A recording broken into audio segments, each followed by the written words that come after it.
TCE-programmet bygger på, at hver enkelt menneske befrier sig fra AIDS og får mulighed for det.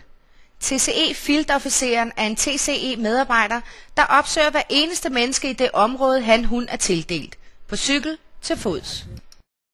En TCE-fieldofficer er ansat for foreløbig 3 år, og den tid er afsat til at gennemføre TCE-programmet i sit område og befri det for yderligere AIDS-udbredelse. Han/hun har ansvaret for gennemsnitligt 2.000 mennesker. Hver eneste beboer i området bliver oplyst om HIV og AIDS, hvordan sygdommen spredes, forebygges, testes, og hvordan man forbliver HIV-negativ, og hvordan man opbygger en fremtid som HIV-positiv. Josef er TCE-fieldofficer i Shamba-distriktet. Han er 30 år, gift og har en søn. Josefs første møde med TCE-programmet var igennem en helsidig annonce i Zimbabwes nationale avis.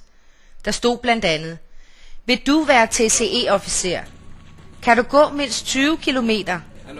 Kan du tale? Kan du vandre i bjerge? Og meget mere. Jeg meldte mig til et møde, efter jeg havde set annoncen. Jeg tænkte ved mig selv: jeg vil være TCE-fieldofficer for at redde mig selv, min familie og hele samfundet fra HIV og AIDS. Til mødet fik jeg 1 minut til at fortælle om, hvorfor jeg ville være TCE-fieldofficer. Efter min korte tale blev jeg efter en uge optaget til videre uddannelse. Når jeg går ind i et område, snakker jeg først med den lokale leder for at forklare, hvad mit arbejde drejer sig om. Når lederen har accepteret mit budskab, arrangerer jeg et kort møde med befolkningen i området og fortæller om HIV og AIDS. Efter mødet får jeg fat i de mennesker, der har brug for mere råd og vejledning. Jeg laver aftaler om et besøg i deres hjem, da samtalen jo er fortrolig. Nogen har behov for at snakke om at ændre seksuel adfærd. For eksempel, at et menneske er mere udsat for smitte, hvis han/hun har 10 kærester, end at have en, som er blevet testet. Andre fortæller, at de har haft kønssygdomme i 10 måneder, og bliver så sendt til nærmeste klinik. I starten mødte jeg 15, som havde dette problem.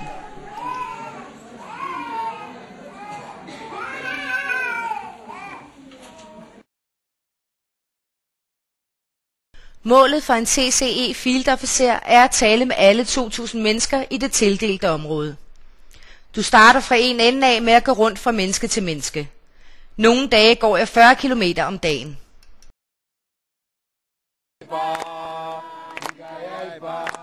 Jeg har besøgt 2.000 i mit område. 1.230 mennesker har gennemgået en test, hvor de kender deres status, det vil sige, om de er smittet eller ej, og gerne vil være med til at forbedre forholdene for dem selv og andre i forhold til at bekæmpe HIV og AIDS. 314 af de 1.230 er testet HIV-positiv. Jeg har brug for mere tid for at nå mit mål, så alle i mit område kender deres HIV- eller AIDS-status. Som TCE-fieldofficer skaber du også lokale netværk af frivillige, kaldet passionates. Det er særligt engagerede og behjertede mennesker, som vil og kan hjælpe til. De kan både være HIV-positive og HIV-negative. Disse frivillige opretter støttegrupper. I mit område er der 7 støttegrupper, der har oprettet indkomstprojekter som sojarestauranter, jordnøddesmørproduktion, madolieproduktion og små haver med grøntsager. Vi vil gerne have endnu flere produktioner i gang. Indtjeningen af projekterne går til mennesker i mit område, særligt de forældreløse, de syge og de ældre. De, der har projekterne, må sætte mål for deres indtjening. De må ikke give op eller blive dovne. Et mål kan være at give 20% af salget til forældreløse, 5% til de ældre og 2% til de syge. Jeg synes, at det er vigtigt, at der er tydelige mål, så alle ved, hvad de skal arbejde hen imod. I mit område reagerer mennesker positivt på TCE-programmet, og de har brug for programmet. For alle field-officerer er arbejdet en hjertesag.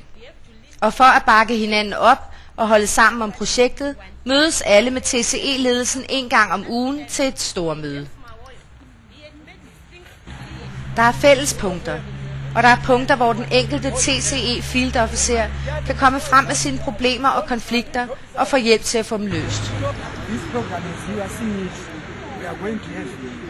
En field-officer besøger, genbesøger, informerer, rådgiver og vejleder og påtager sig det store ansvar at sikre, at 2.000 mennesker er mobiliseret om kampen mod HIV og AIDS. Det er både storslået og ydmygt arbejde fra morgen til aften. Den indsats, de yder, er altafgørende for gennemførelsen af TCE-programmet.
Yeah.